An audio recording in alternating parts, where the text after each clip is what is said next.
رب العالمين والصلاة والسلام على أشرف الأنبياء والمرسلين وعلى آله وصحبه أجمعين. اللهم افتح علينا حكمتك واشر علينا من خزائن رحمتك يا أرحم الراحمين. قال رب اشرح لي صدري ويسر لي أمري واحلل عقدة من لساني يفقهوا قولي. اللهم أخرجنا من ظلمات الوهم وأكرمنا بنور الفهم وافتح علينا بمعرفة العلم. سبحانك لا علم لنا إلا ما علمتنا إنك أنت العليم الحكيم. وصلى الله على خير خلقه سيدنا مولانا محمد النبي وعلى آله وصحبه أجمعين. شاء لله لهم الفاتحة. بسم الله الرحمن الرحيم. الحمد لله رب العالمين الرحمن الرحيم صراط الذين أنعمت عليهم غير المغضوب عليهم. آمين. Assalamualaikum warahmatullahi taala wabarakatuh. Khabar semua sihat? Alhamdulillah. Baik. Kita sambung. Kita terus buka kitab Hidayatus Subyan. Ada buat sikit ni. Kita penutup kita baca besok. Baik. Kita benci dekat mana? Yang tu fiqh. Ya, masuk waktu yang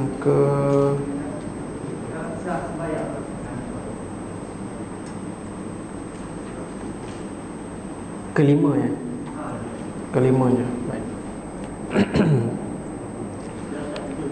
Ya, yang ketujuh menutup aurat.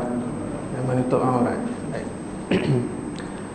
Bismillahirrahmanirrahim. Qala al-musannif rahimahullah wa nafa'ana bi'ulumihi fid darain amin.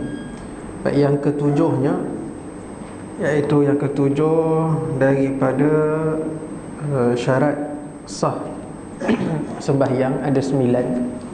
Jadi yang ketujuhnya iaitu menutup aurat. Jadi aurat kita dah bincang sikit itu hari, iaitu aurat ialah bahagian tubuh badan yang wajib ditutup. Tubuh badan yang wajib ditutup dan haram dilihat oleh lelaki atau perempuan yang ajnabi.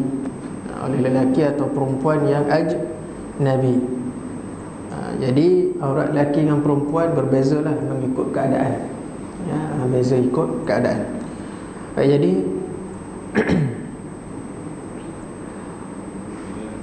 tutup aurat, menutup aurat ialah menutup bahagian-bahagian yang tertentu yang disyariatkan oleh Allah. Itu adalah kewajipan. Kewajipan sama ada lelaki ataupun perempuan. Jadi kalau lelaki bahagian-bahagian tutup auratnya, kalau perempuan ni sepakat. Maknanya bukanlah sepakat maksud dia ijma', tetapi majoriti, jumhur, semuanya bersepakat iaitu aurat perempuan ialah semua sekali kecuali muka dan tapak tangan. Muka dan tapak tangan termasuklah belakang tanganlah. Itu aurat perempuan dengan lelaki ajnabi, lelaki asing ataupun yang bukan mahram. Jadi itu aurat untuk perempuan. Jadi baik, kalau lelaki yang mu'tamad ialah daripada pusat sampai ke lutut. Itu yang mu'tamad. Ada kaul yang mengatakan lelaki pun sama juga macam perempuan, tapi itu kaul dhaif lah. Kaul dhaif maksud dia semua kecuali muka dan tangan dan bahagian-bahagian yang tertentu. Itu kaul dhaif. Tapi yang mu'tamadnya daripada pusat sampai ke lutut. ataupun kaul masyhurnya. Tapi kalaulah lelaki dengan perempuan ajnabi, lebih baik kita pakai kaul yang orang kata apa, lebih kurang, maknanya kaul masyhur dalam mazhab Syafi'i, iaitu badan termasuklah dengan badan sampai ke kaki. Kenapa? Kerana kalau ikutkan bahagian-bahagian lain itu pun dikira aurat juga. Jadi itu khilaf dalam mazhab. Sebab itu ada dalam kitab-kitab fiqh nyatakan kalau sembahyang pakai lengan pendek hukumnya makruh. Sembahyang pakai lengan pendek bagi lelaki hukumnya makruh. Tapi sembahyang dia sah lah. Dari sudut auratnya itu makruh kalau selalu sangat. Maknanya kalau boleh lebihkan lengan panjang daripada lengan pendek. Bukan tak boleh pakai lengan pendek, boleh, tak ada masalah pun. Tapi lebihkan memakai lengan panjang. Sekali-sekala kadang-kadang lengan pendek tu tak apa, sembahyang tetap sah. Tetapi sekiranya juga ada dibahaskan tentang dalam aurat ni, kalau lelaki yang berbadan, kata apa, berbadan cantik lah, sado kan, sado ni kan, dia buat badan ada ketul sana, ada ketul sini kan, ada 6 ketul ke, ada 8 ketul, contoh kat perut dia kan. Kalau yang seketul tu tak apa lagi. Kalau yang jenis perut seketul okey lagi. Yang perut ada ketul-ketul tu tak mau dia pakai baju longgar-longgar je kan, mesti nak pakai baju yang tak ketat kan, yang fit ni kan. Daya lah, siang malam buat badan, takkan nak pakai baju longgar-longgar, rugilah contoh kan. Itu ada pendapat mengatakan haram hukumnya. Dalam mazhab kita haram memakai pakaian ketat bagi lelaki, nak menunjukkan badannya itu sehingga sekira-kira boleh menaikkan syahwat perempuan ajnabi. Jadi haram hukum, tak boleh tak boleh buat badan tu, boleh, tak ada masalah. Tapi pakai baju ketat-ketat tu tak boleh. Baik. Jadi pakaian menutup aurat ialah yang tidak menampakkan warna kulit. Jadi macam mana dia punya kriteria tak nampak warna kulit tu? Dari sudut melihatnya itu dari jarak yang biasa. Jarak yang biasa ketika orang sedang bercakap. Contohnya orang sedang bercakap, jarak dia tu sekira-kira kalau berdiri antara dua orang sedang bercakap tu, jarak yang biasa, urufnya itu pakaian dia tu boleh nampak warna kulit, maka di situlah dikatakan haram, tak boleh. Kalau berdiri depan tu, orang kata apa,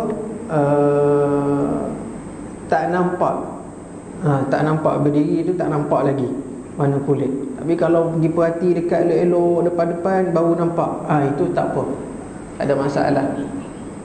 Begitu juga kalau perempuan yang memakai stokin ke apa ke yang sama dengan warna kulit, kalau boleh elakkanlah. Tetapi hukumnya boleh sekira-kira tidak nampak kulit, walaupun warnanya seakan warna kulit, tapi tak nampak kulit sekira-kira. Memang itu kalau tengok dinamakan sebagai stokin, bukannya kulit, maka ianya boleh. Faham jadi tak boleh pakaian yang nipis, yang transparent, yang nampak dalam, tak boleh. Itu maksud menutup aurat. Menutup aurat, bukan menutup kepala. Kalau perempuan, kepala je dia tutup, aurat dia tak tutup. Lain tu, tutup kepala dengan tutup aurat dua perkara yang berbeza, tak sama. ya, tutup kepala, dia tutup je kepala tu. Tapi badan contohnya pakai ketat dan sebagainya, jadi dia tak dikira menutup aurat. Dia tutup kepala, tak apalah satu sudut, baguslah tutup bila kepala tu dulu, daripada langsung tak tutup. Ya, lama-lama insya-Allah doakan je lah ya, masing-masing doakan anak ke isteri ke apa ke saja, supaya mereka itu menutup aurat dengan sempurna. Baik, faham ya? Jadi apa dia syarat menutup aurat? Ada soalan nak tanya setakat ni? Lelaki yang berbulu badan ni, Lelaki yang berbulu badan. Berbulu badan maksudnya berbulu badan tu penuh, belah dada je. Jadi belah dada tak ada masalah. Itu biasalah keadaan lelaki. Sebahagian lelaki dia ada bulu badan ya. Kalau rasa bulu badan dia itu macam mengganggu, jadi tak bolehlah pakai pakaian yang menampakkan dada ya, menampakkan dada. Boleh cukup, boleh sekira-kira bulu itu tidak mengganggu penglihatan ataupun bukan menjijikkan, menggelikan dan sebagainya, itu boleh cukup. Yang tidak ada larangan. Larangan yang cukur bulu bahagian mana? Bahagian muka tanpa sebab, kening tanpa sebab. Bahagian lain semuanya harus dan ada yang sunat cukur. Tak kira lelaki mahupun perempuan. Lelaki nak cukur betis, boleh cukur ya, tak ada masalah. Tapi dengan niat apa pula dia nak cukur? Contoh kalau dia biasa tak apalah. Ini kan niat nak jadi, dia nak ubah jantina, tak jadilah ya. Tapi boleh tak hukum dia kalau lelaki nak cukur betis, bulu betis? Boleh, tak ada masalah ya. Harus cukur, tak haram. Yang haram kening dengan muka kalau tanpa sebab. Kalau bersebab, contoh dia kening dia tu terlalu, orang kata apa, berselirat, maka boleh digunting kan. Campur panjang sangat sampai jatuh ke mata kening ni kan, pun boleh gunting sekadarnya ya. Bulu muka kalau terlalu lebat tebal, apa hukum? Harus buangkan dia ya, sekira-kira dengan kadarnya sahaja boleh. Tetapi kalau perempuan nak make up ya, dia cabut kening, cukur kening, itu haram hukumnya ya, haram. Melainkan gunting sekadar yang dibolehkan, itu tak apa. Jangan cabut atau cukur ya, jangan cabut atau cukur. Begitu juga kalau muka ya, muka kalau terlalu lebat, ada bulu di muka, boleh cukur, harus hukum dia ya. Itu tak dikira mengubah ciptaan. Baik, jadi boleh tak contohnya tutup aurat, kita cat badan? Cat badan agak-agak boleh tak? Cat warna putih, tutup semua, itu agak-agak dikira tutup aurat ke tak tutup?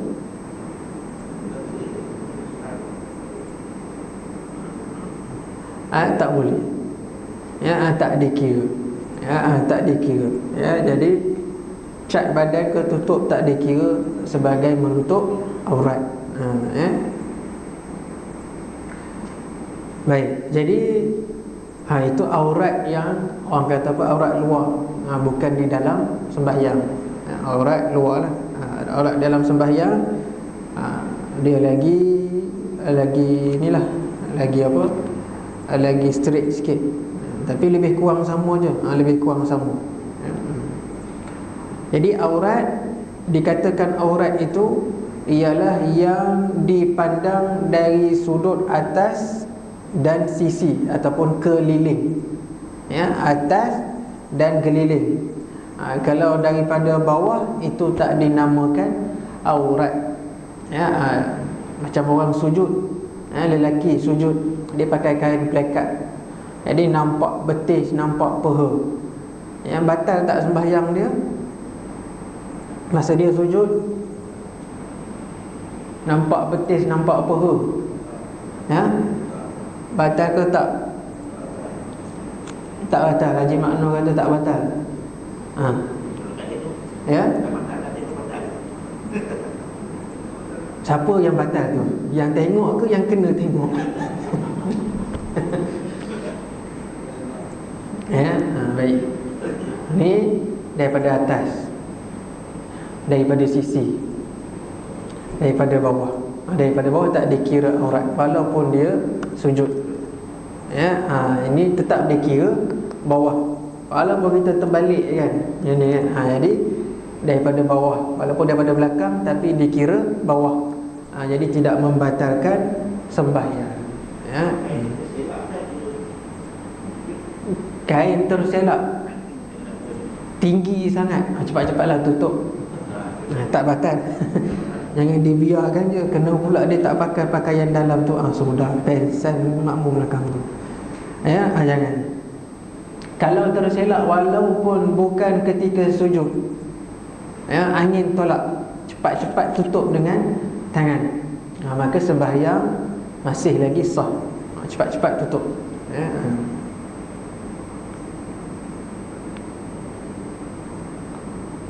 Boleh Baik. Permasalahan, soalan. Memakai pakaian ketat ketika sembahyang tapi aurat semua tutup, sah ataupun tak sah?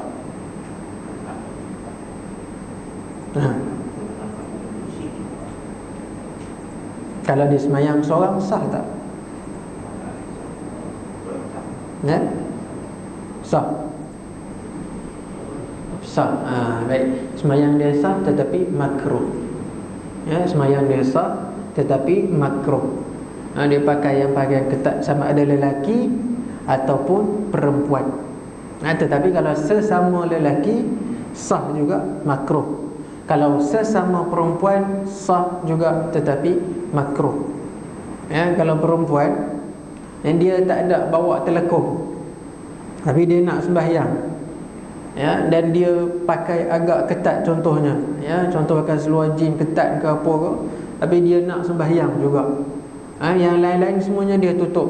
Lengan dia tutup, sampai pergelangan tangan, ya, semua dia tutup. Kaki pun dia tutup dengan stokin, ya, tutup seluar pun tutup. Jadi boleh tak dia sembahyang? Boleh. Cumanya makruh. Dia haram kalau sembahyang kalau lelaki nampak. Tak boleh. Kalau dalam tu bahagian tu perempuan saja, tak ada lelaki nampak tengok, maka dia boleh sembahyang dengan pakaian begitu. Cumanya makruh, sembahyang dia sah. Lebih baik sembahyang daripada tinggalkan. Ya, tak ada telekung bukan alasan. Ya, orang nak pandang serum, tak apa, pandanglah serum. Dia tak mengaji, kita mengaji ni. Kalau kita ada ilmu, terus katalah.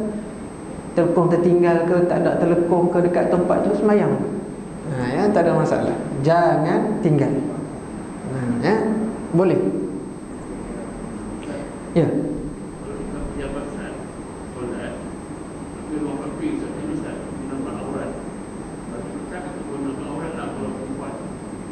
Orang kafir. Orang kafir, orang bukan Islam. Ya, sama juga hukum dia. Ya, sebaik-baiknya kalau depan orang bukan Islam, aurat kita seperti ajnabi. Ya, seperti ajnabi. Macam perempuan. Ya, perempuan, ada ulama kata seboleh-bolehnya potong rambut jangan di kedai orang bukan Islam. Kerana aurat perempuan mukmin dengan perempuan yang bukan Islam, yang bukan mukmin, kafir, aurat dia sama macam ajnabi.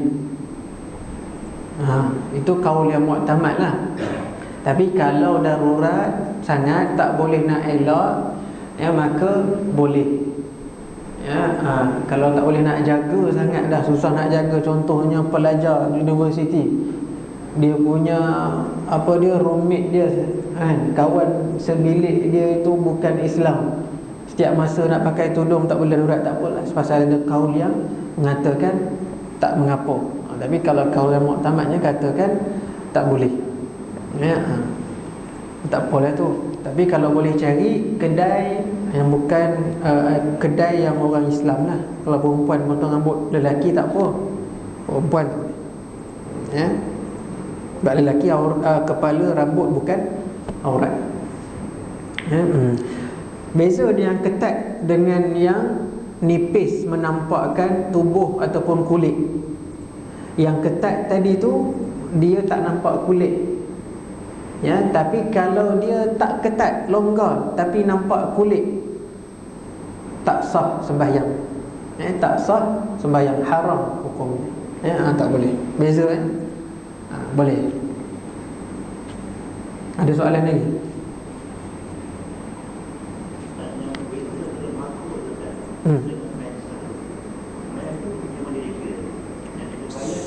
Sembahyang tak perlu diqada, tak perlu qada. Sembahyang dia sah. Cumanya bahagian aurat dia itu makruh, perbuatan menutup aurat dia itu makruh. Sembahyang dia sah. Ya, tapi tak ada masalah. Makruh ni perkara yang dibuat kata apa? Perkara makruh ni buat tak dapat apa-apa. Yang buat tak dapat apa-apa, tinggal dapat pahala. Ya, buat tak dapat apa-apa, dosa tak dapat, pahala pun tak dapat. Itu makruh. Sembahyang dia sah. Ya, baik. Jadi dia ada tingkatan-tingkatan aurat tu. Ya. Baik.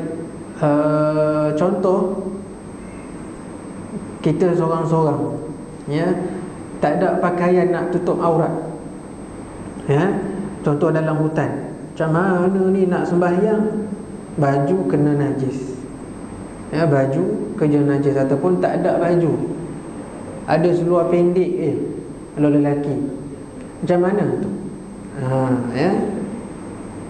Jadi bolehlah dia pakai seluar pendek dia sembahyang, darurat ya, keadaan darurat. Ni bab kata apa, bab dalam sembahyang darurat ya.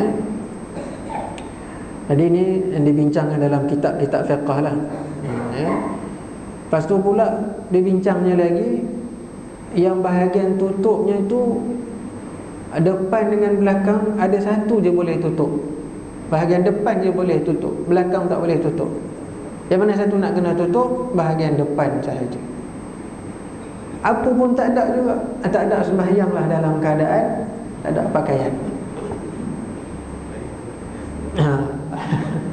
Ya, sembahyang kena sembahyang juga. Ya. Sembahyang dia sah. Ni darurat. Tak perlu ganti. Ada dalam kitab Nailur Raja. Ya, itu tadi tu. Kalau tak ada dah. Depan belakang tutup. Last sekali telanjang. Last sekali kosong. Yang tanpa pakaian. Dia tak ada pakaian dah. Boleh tak sembahyang? Sembahyanglah dalam keadaan begitu, tanpa dilihat orang lain. Maka sembahyang dia sah, tidak perlu diganti, tak perlu diqada. Kalau di daun dia tutup. Ya. Daun, kalau jumpa daun wajib tutup. Wajib tutup dengan daun. Kena tutup. Ya, pandai-pandailah ikat daun macam mana kan. Buatlah jadi seluar, janji tutup, boleh sembahyang dan tak perlu qada.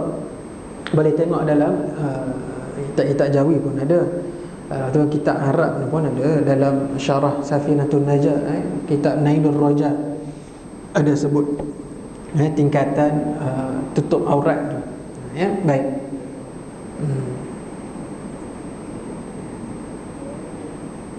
Ya.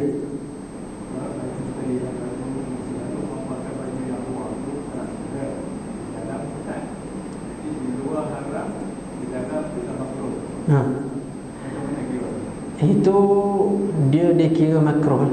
Dikira makruh sebab masih lagi menutup aurat, cumanya ketat. Makna pakaian luar tu tak dikira.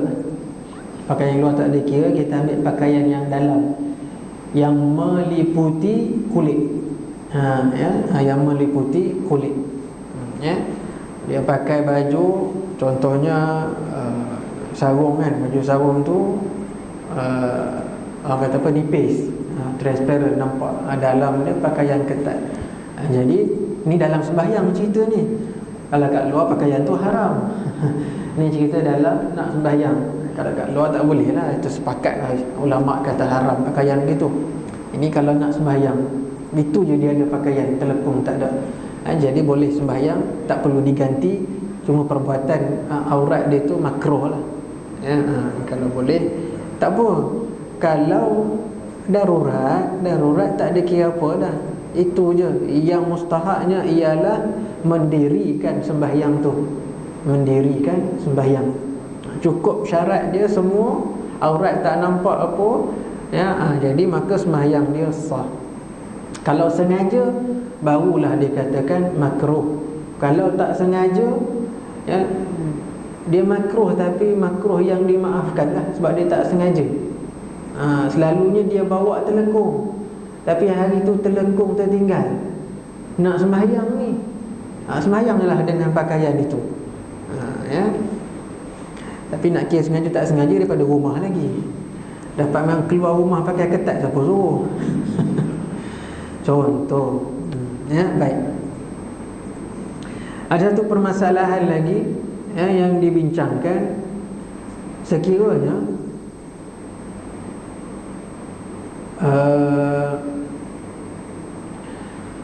orang operate kulit muka dia ambil daripada peha tampal kat muka, kan? Contoh, macam mana tu? Macam mana nak buat tu? Jadi pendapat yang kuatnya ialah ketika nak sembahyang, selepas ambil wuduk, bahagian tersebut perlu ditutup. Ini masalah pelik sikit, lain sikit.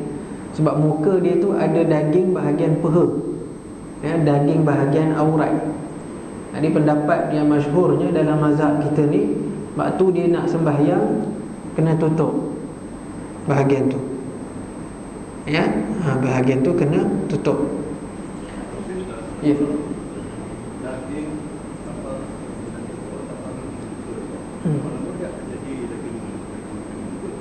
Tapi sebabkan pengambilan itu, sos dia, sumber dia tu diambil daripada peha.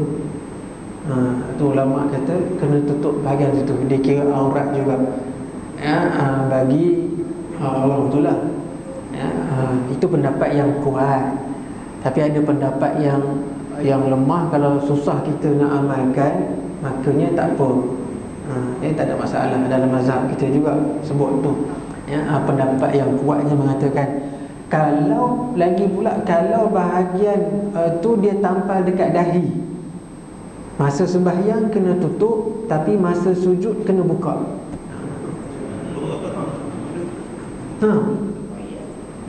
Masa sembahyang kena tutup, masa nak sujud kena buka.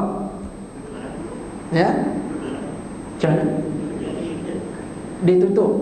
Tutuplah, pakai emas pun boleh. Tarik tutup. Pakai kain pun tak apa, kan? Jadi kalau susah nak diamalkan, jadi kita amal dengan pendapat yang dhaif. Maka pendapat dhaif boleh.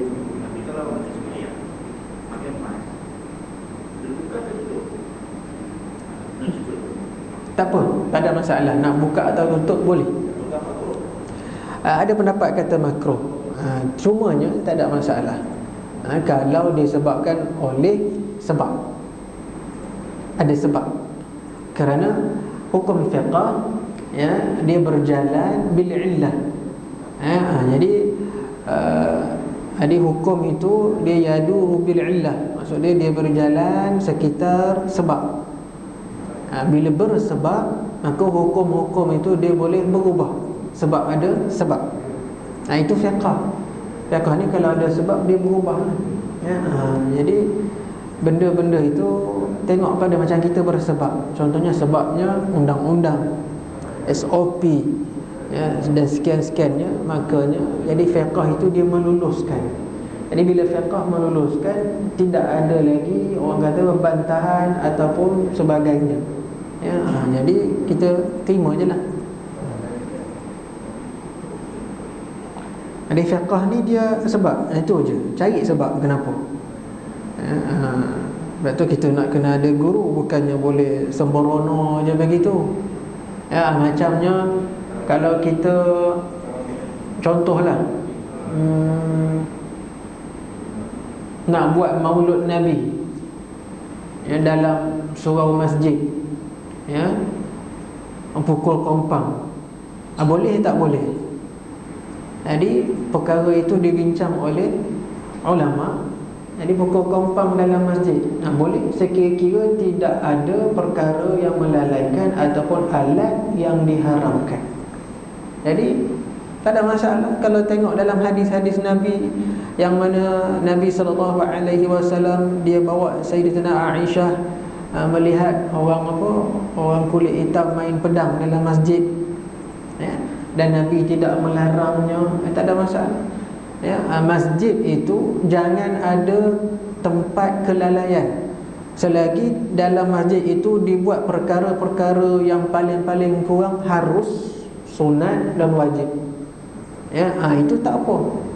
Contoh dalam masjid ni, ya, kita sambut maulud Nabi, lepas tu ada orang pukul kompang, tak ada masalah, boleh. Ulama dah bincang dah, ya. Jangan pula dalam masjid ada pula main gitar, tak boleh. Sebab gitar mazhab kita haram, ya. Alatan yang bertali itu haram, ya. Tapi kalau duf, kompang itu harus, ya. Ya, gambus mazhab kita tak diizinkan, mazhab Syafi'i. Kalau mazhab lain ada yang kata boleh, ya. Mazhab kita memang tak boleh lah, bertali gambus ke gitar ke, tak boleh. Tapi kalau nak sambut maulid dalam masjid pukul kompang, baguslah, elok, ya. Masjid bukan semata-mata benda yang wajib je. Yang ini pun, ini wajiblah, fardu, pasal untuk ilmu, ya. Ataupun sambut majlis apa semua boleh, tak ada masalah, ya. Pun kalau boleh elakkan supaya tidak menimbulkan fitnah. Tak digalakkan. Ya, kalau buat majlis walaupun di luar ada main gambus, ada main gitar, ya, kalau kita yang dah tahu ni, jangan pula kita pergi promosikan. Tapi kalau orang lain buat, kita diam je lah. Jangan kita yang mempromosikan perkara itu. Kita yang dah tahu ni bahawa alatan bertali, gambus ke gitar ke haram dalam mazhab Syafi'i, jangan kita mempromosikan. Kalau orang tu buat majlis maulud, dia ada main gambus apa semua, kita diam. Kenapa? Kerana perkara itu khilaf, ada dibahas panjang lebar oleh Al-Imam Al-Ghazali, ya, dalam apa nama kitab, tak pasti, tapi dalam bab dia panggil bab sama'. Bab sama' ni majlis zikir yang disertai dengan alatan-alatan muzik. Panjang lebar tu, bincang dalam tu, ya, Imam Ghazali, dia panjang lebar dia bincang. Maka sampai satu tahap, walaupun dia pakai gambus ke, ya, tetap dibolehkan. Itu dalam perbincangan dia lah. Tetap dibolehkan. Kenapa? Kerana sekiranya perkara itu yang tidak melalaikan, maka ianya boleh.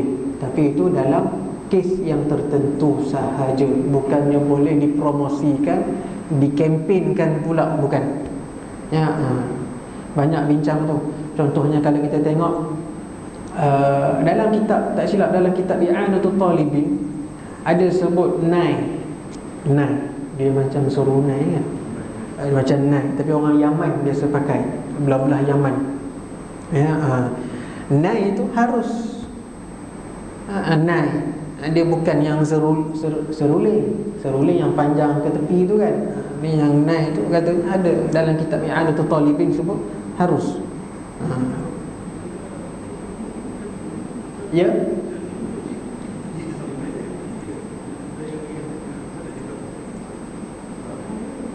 Yang dia nak kata sama tu sebabkan dia kiaskan pada pada barang asal, pada alatan asal.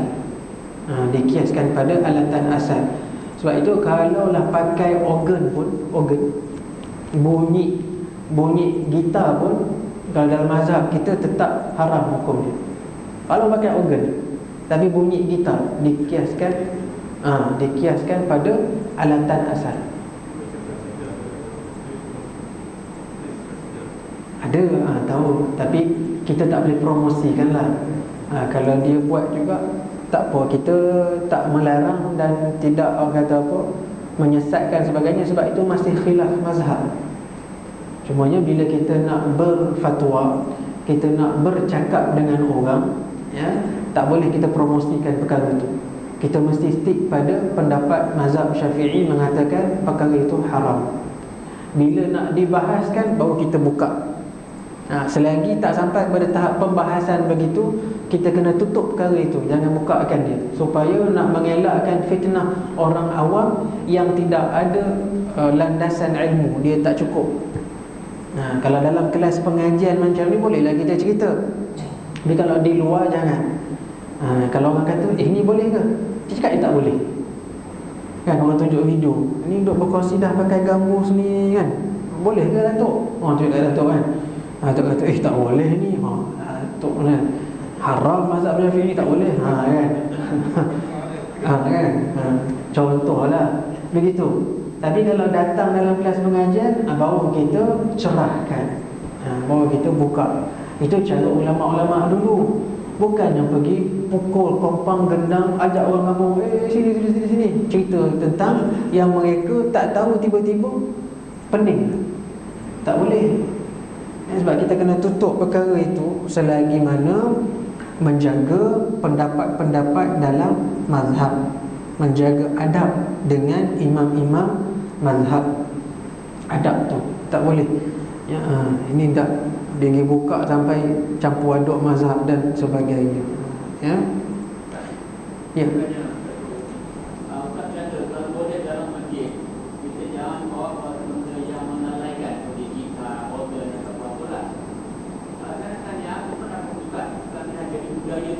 Ya. Membawa telefon, headset ke masjid.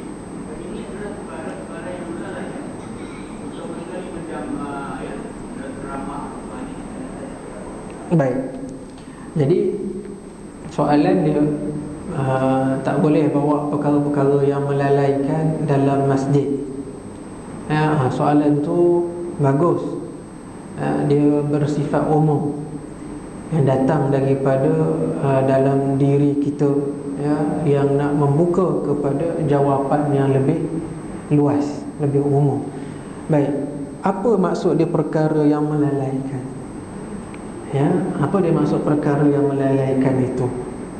Ya, adakah nak dikaitkan dengan hadis Nabi tadi sallallahu alaihi wasallam, alat yang melalaikan, ataupun nak dikaitkan dengan telefon yang melalaikan, ataupun nak dikaitkan diri sendiri yang telah lalai ataupun tengah lalai?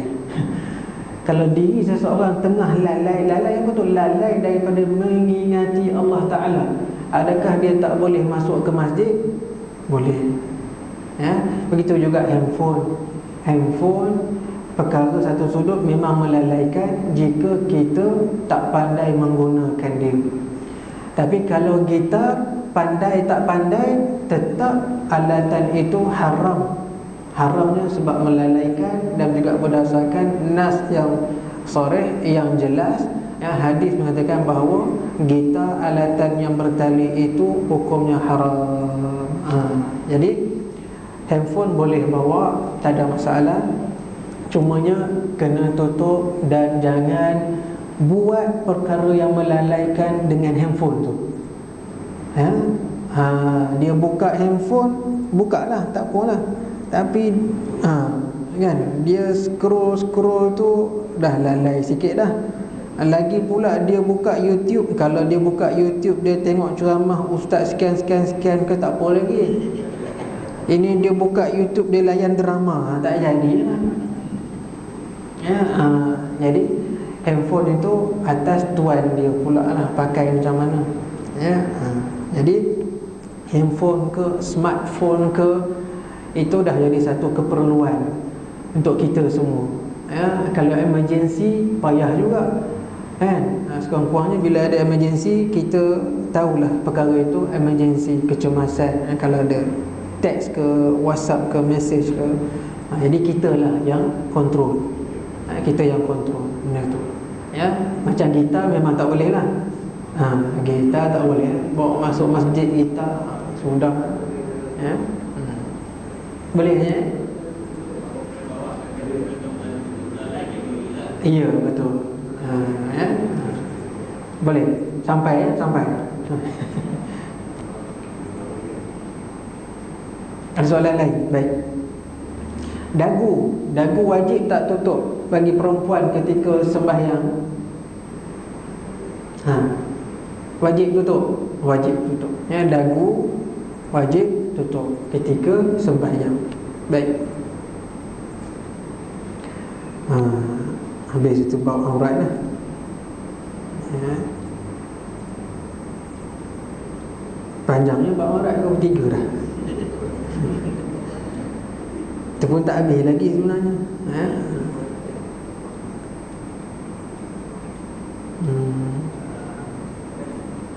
Ya. Perempuannya.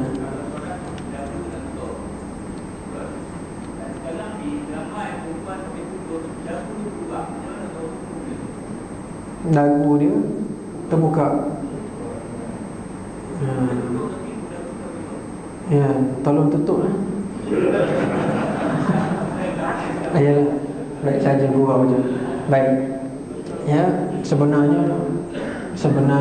dagu tu wajib ditutup. Ya, dalam mazhab kita, mazhab Syafi'i, ya, dagu wajib ditutup. Cuma ada sebahagian pendapat dalam mazhab yang lain yang menyatakan bahawa dagu tak wajib. Tapi kita pakai guna mazhab kita lagi selamat. Sebab dalam sembahyang pun wajib ditutup. Sebab ada yang kata, itu cerita mazhab lain lah, yang kata yang di depan sahaja, yang di bawah ni tak dikira. Ya, tetapi sebenarnya termasuk juga bahagian muka walaupun dagu bawah ni. Ya, jadi kena tutup lah. Ya, kalau tak tutup dengan tu tutup. Jangan dulu tu. Ya, sebaik-baiknya lah kalau pakai tudung tutuplah dagu. Ya, dalam mazhab kita wajib tutup. Mazhab lain kita tak cerita lah. Mazhab kita wajib tutup sama ada dalam sembahyang ataupun di luar sembahyang, kecuali darurat. Darurat tak boleh nak elak. Ya.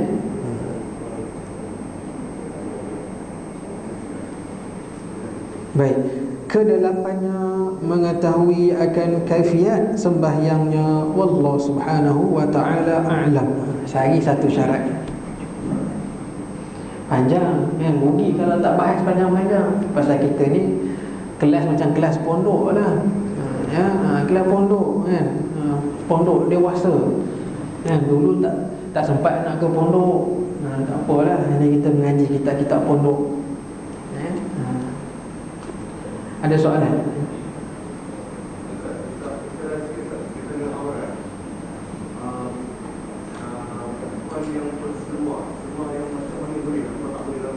Perempuan yang berseluar, seluar boleh, tapi mestilah longgar macam kain lah.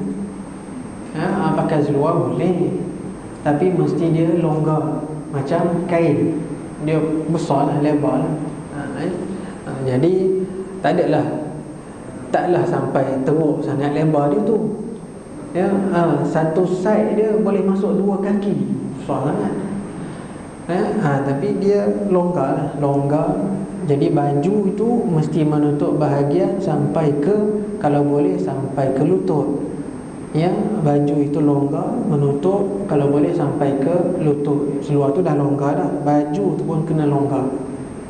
Baju kena longgar sebaik-baik sampai lutut. Tetapi kalau boleh menutup sebahagian, orang kata apa, peha, maknanya baju itu dia tak sampai lutut tapi tengah-tengah peha. itu pun sudah memadai, boleh. Yang terbaiknya pakai jubah lah. Yang terbaiknya jubah lah. Yang terbaiknya jubah.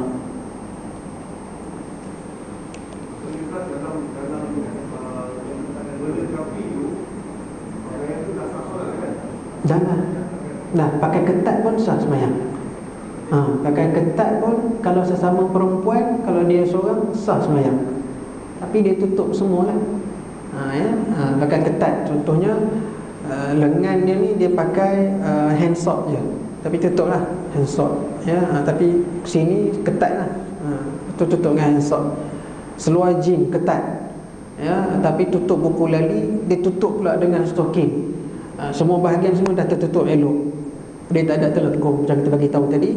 Kemudian dia sembahyang dia sah. Yang mana sembahyang dia itu tidak dilihat oleh lelaki. Boleh. Ada soalan lain nak tanya? Ya. Wanita suara itu aurat kan? Macam mana dia dengan ini? Baik. Aurat suara itu bukan aurat yang syar'i. Suara perempuan dikatakan sebagai aurat, bukan aurat syar'i. Aurat syar'i ini adalah dari segi syaraknya tubuh badan.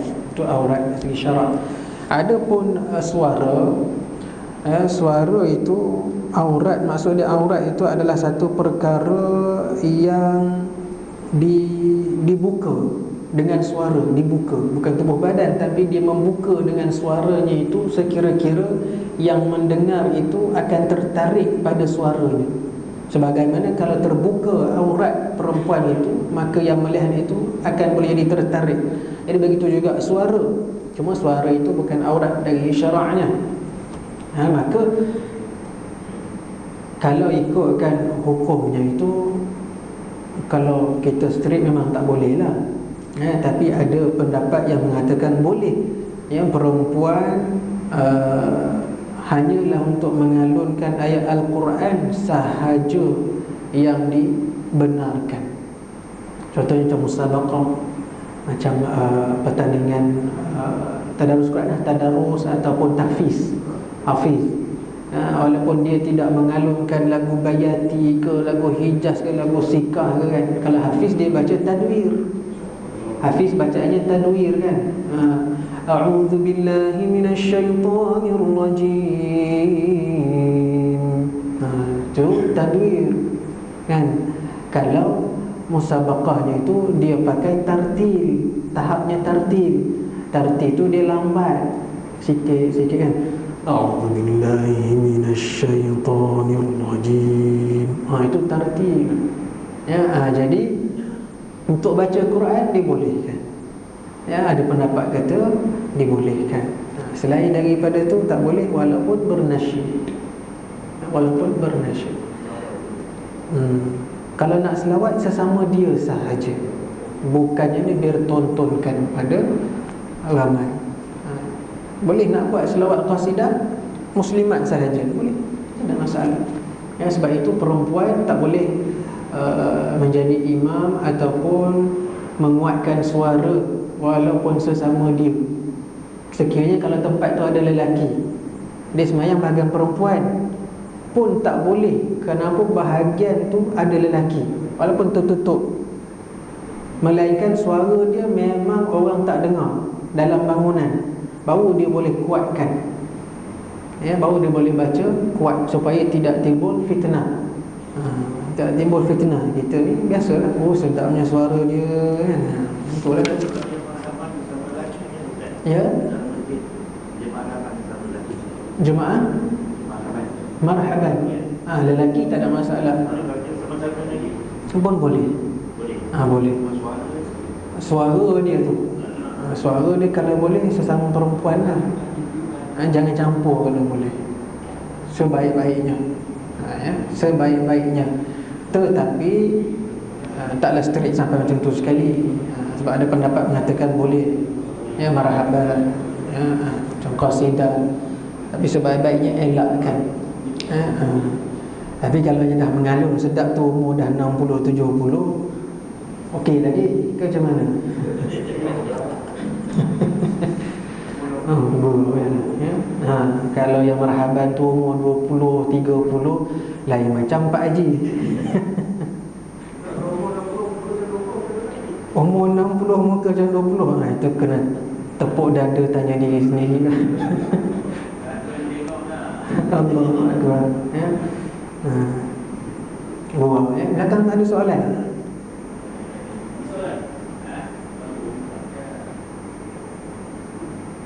Muslimat ada soalan nak tanya?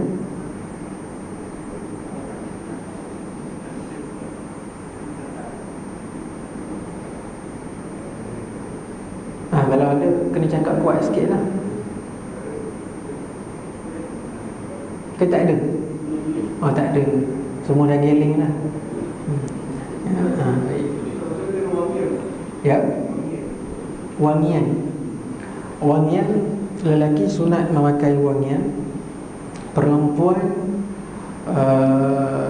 tidak disunatkan, bahkan boleh jadi haram dengan memakai wangian yang terlalu kuat sehingga lelaki membaunya boleh tertarik kepada dia, kecuali lelakinya itu memang laki dia. Itu tak apa. Kalau laki itu memang laki dia, tak apa. Bahkan dituntut berwangi-wangi. Ini tak keluar je wangi, dekat rumah tak wangi pun tak jadi juga. Ya, boleh pakai sekira-kira untuk menghilangkan bau badan, harus bedak ataupun wangian yang tidak keluar terlalu jauh. Maknanya dia je bau. Ataupun kalau rapatkan badan dekat dia, bau-bau, itu tak apa.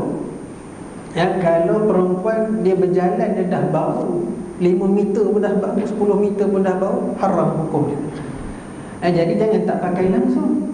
Tak pakai langsung, lain bau dia. Astagfirullahaladzim. Baik. Jadi boleh pakai bedak ataupun wangian yang sekadarnya sekira-kira bau itu tidak keluar daripada tubuh dia. Ataupun sekiranya bau tu boleh bau kalau di dekat dia hampirkan badan dengan dia, bau lah, tak apa.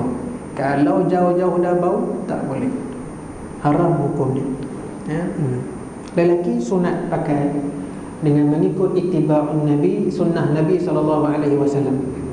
Jadi kalau kita habiskan duit beribu ringgit pun beli minyak wangi dengan niat kerana nak ikut sunnah Nabi, maka ianya diharuskan, tak dikira membazir. Tak dikira membazir. Apa sahaja yang kita buat kerana nak ikut Nabi SAW dengan niat kerana nak menegakkan sunnah Nabi, walaupun benda tu mahal sekalipun, dapat pahala. Kalau ada duit lebih lah. Macam kalau ada tu, ada tu syekh tu, dia beli wangian ros, ros kecil je, 6 ke 5 ml kecil je, tapi ros asli, menggunakan lebih kurang 10,000 kelopak nak dapatkan tu. Harga dia lebih kurang RM5,000. Contoh. Boleh, tak ada masalah, dengan niat kerana nak ikut Nabi SAW. Tapi jangan kata orang, senyapkan lah. Ni tu buat apa? RM5,000 tu. Itu dah jadi riak pula. Ini sifat satu, tak apa, kita niat dia Allah. Lebih pula kalau pergi Dubai tu, pergi Mekah ke, pergi Dubai ke, kita boleh tempah khas minyak wangi untuk kita sahaja. Orang lain tak boleh pakai. Ramai tok syekh dunia, mana tok syekh yang besar-besar tu, dia ada minyak wangi dia sendiri yang dia tempah khas. Memang tak ada jual kat kedai. Bukan tok syekh je lah, orang kaya pun siapa, tapi minyak wangi yang ada alkohol lah. Tapi kalau yang untuk syekh-syekh ni, kadang-kadang daripada gaharu tu, kalau gaharu kan, gaharu dia campur ini, dia bawa, okey, ini untuk dia je, memang tak jual.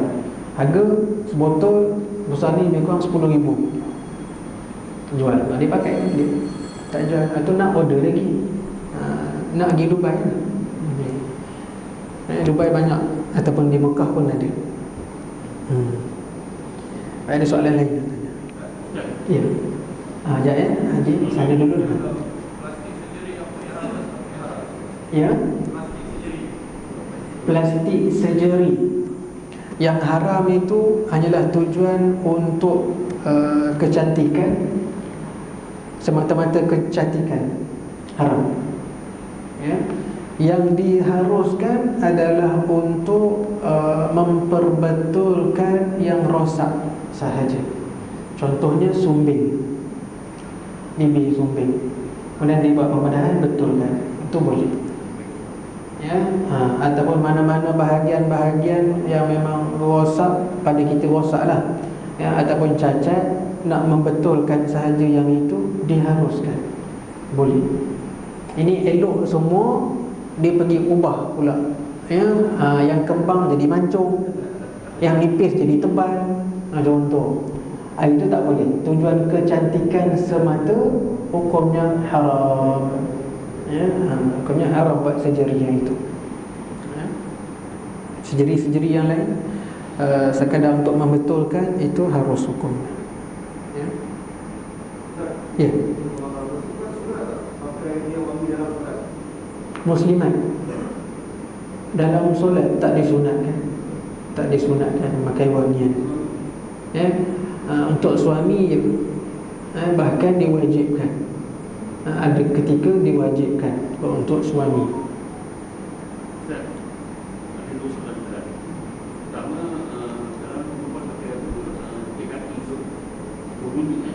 Gelang kaki bunyi haram, hukum.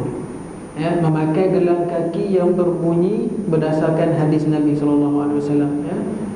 Jadi tak boleh memakai loceng, ya, dan membunyi-bunyikannya. Kat tangan pun sama, seboleh-bolehnya kurangkan bunyi dia, ya, sekira-kira kalau nak ada bunyi juga, bunyi dia tak kuat sehingga menarik perhatian orang.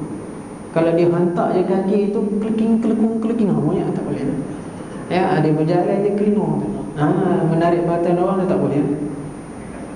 Ya, saja kan, tak boleh.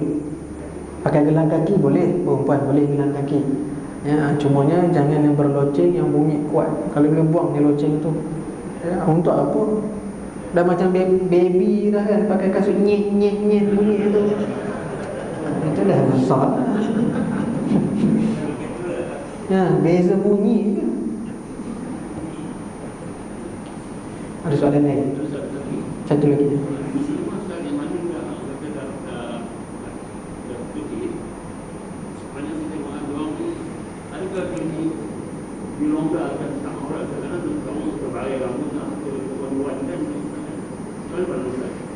Perempuan putus head bukannya dia punya kayu ukur. Ya, putus head bukan kayu ukur, dilonggarkan. Yang kalau dalam kitab fiqh sebut perempuan yang ajuz, maksud dia yang tersangat tua. Yang tersangat tua, yang mana tidak lagi terdorong syahwatnya itu dilonggarkan auratnya, dilonggarkan sedikit dalam fiqh. Ataupun boleh kita bersalam dengan perempuan yang tersangat tua, boleh salam. Lelaki boleh salam perempuan yang tersangat tua, itu hukum fiqhnya. Ya, tapi kena tengoklah putus head, bukan kayu ukur. Ya, sebab ada kadang-kadang putus head 50. Ya, asal 50 haji boleh lagi.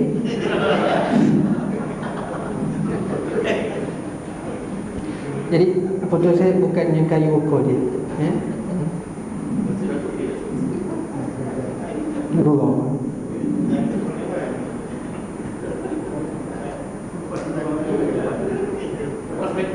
Dan ada soalan lain?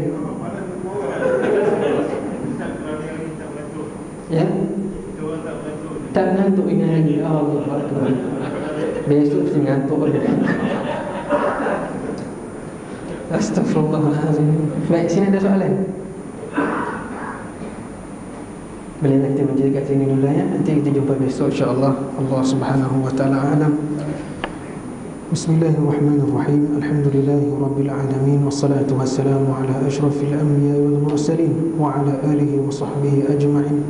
اللهم افتح علينا فتوح العارفين وحفظ المرسلين سبحان الله العظيم سبحان الله بحمده نستغفرك ونتوب إليك وصلى الله على خير خلقه سيدنا مولانا محمد النبي وعلى آله وصحبه أجمعين. الفاتحة. الرحمن الرحيم مالك يوم الدين إياك نعبد صراط الذين أنعمت عليهم. اللهم صل على سيدنا محمد النبي الأمي وعلى آله وصحبه وسلم. اللهم صل على سيدنا محمد وعلى آله وصحبه وسلم.